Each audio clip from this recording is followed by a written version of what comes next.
Stephen Hawking's story is one of the most powerful journeys in modern history.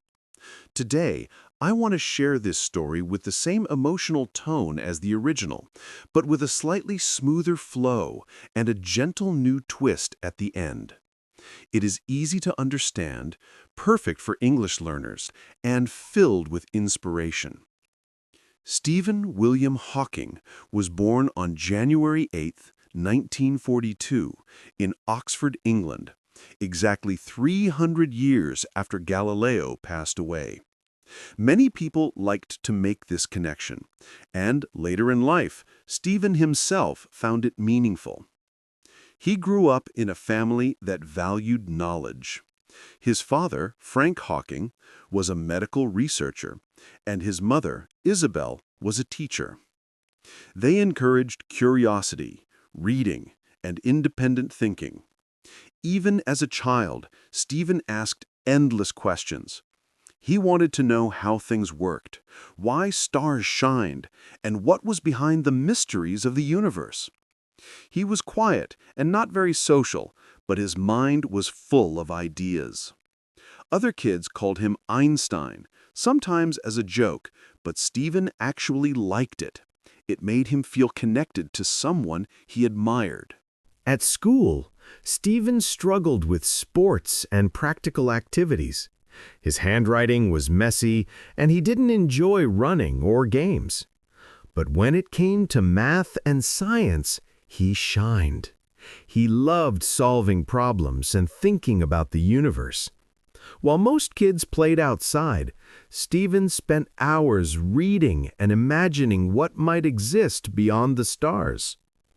When he was 17, he went to Oxford University. At first, he didn't feel confident. He wasn't sure what he wanted to do, but he knew he loved physics. Even though Oxford was full of brilliant students, Stephen stood out not because he knew everything, but because he worked very hard and thought deeply.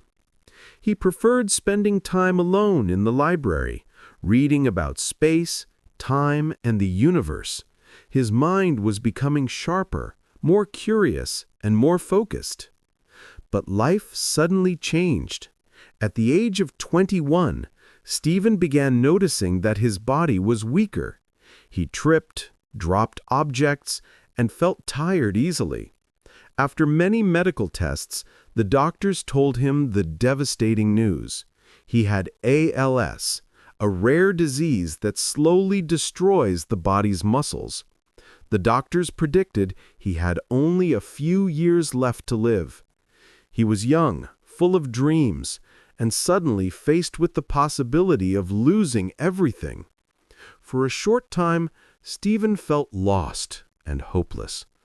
But soon, something inside him awakened. Instead of giving up, he decided to live fully. He pushed himself to continue studying, thinking, and dreaming. His mind, he realized, was still free. As the years passed, Stephen's disease progressed.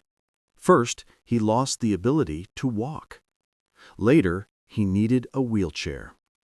People might see a wheelchair as a symbol of weakness, but for Stephen, it became a symbol of freedom. It allowed him to travel, give lectures, and remain part of the scientific world. When his voice began to fade, technology stepped in. Engineers created a special computer system that allowed him to speak through a synthesized voice. It sounded robotic, but for Stephen, it was a bridge to the world. Through this voice, he continued to teach, inspire, and share brilliant ideas. During these years, Stephen made his most groundbreaking discoveries. He studied black holes and changed the way scientists understood them. In 1974, he proposed that black holes emit radiation, now called Hawking radiation. This idea shocked the scientific community and made his name known around the world. He also worked on combining the two biggest theories in science, general relativity and quantum mechanics. He wanted to understand the beginning of the universe and the nature of time itself. His ideas were bold, difficult, and full of imagination. Stephen also had a family life. In 1965, he married Jane Wilde, and together they had 3 children, Robert, Lucy, and Tim. Their marriage faced many challenges because of Stephen's illness, and after 25 years, they decided to separate. But they remained close friends and continued to support each other. Later, Stephen remarried a nurse named Elaine Mason. His personal life had ups and downs, but one thing never changed: his love for science and his love for his children. In 1988, Stephen published his famous book, A Brief History of Time. This book made complex scientific ideas easy for the public and became one of the best-selling science books ever written. Stephen became more than a scientist. He became a symbol of courage, intelligence, and hope. His quotes inspired millions. One of his most famous messages was, "Look up at the stars and not down at your feet." He wanted people to focus on possibilities, not limitations. Another powerful quote was, "Intelligence is the ability to adapt to change." His own life was the perfect example of this idea. Even when his body failed him, his mind continued to grow.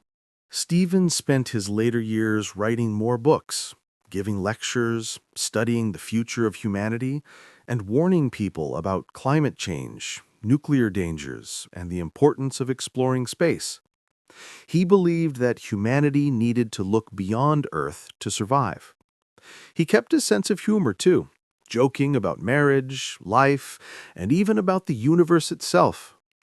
Stephen passed away on March 14, 2018, at the age of 76. It was the same date Albert Einstein was born, a detail that made many people feel a strange sense of cosmic poetry. His life was long, meaningful, and full of achievements. He proved the doctors wrong by living more than 50 years after his diagnosis. But more importantly, he proved to the world that the human spirit is stronger than any limitation. A few months before Stephen passed away, he shared with close friends that he still had one dream. He wished that one day a child somewhere in the world, maybe someone listening to a story, someone who felt small or afraid, would hear his words and decide not to give up.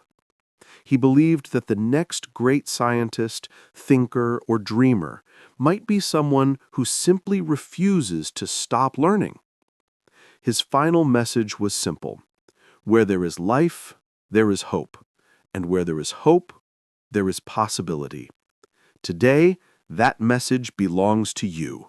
Thank you for listening to this story. If Stephen Hawking's journey touched your heart or inspired you today, please like the video and share it with someone who needs hope. And if you want more simple English stories with strong emotions, don't forget to subscribe to the channel. Your support helps us bring more meaningful stories to you. Keep learning, keep dreaming, and remember, you are stronger than you think.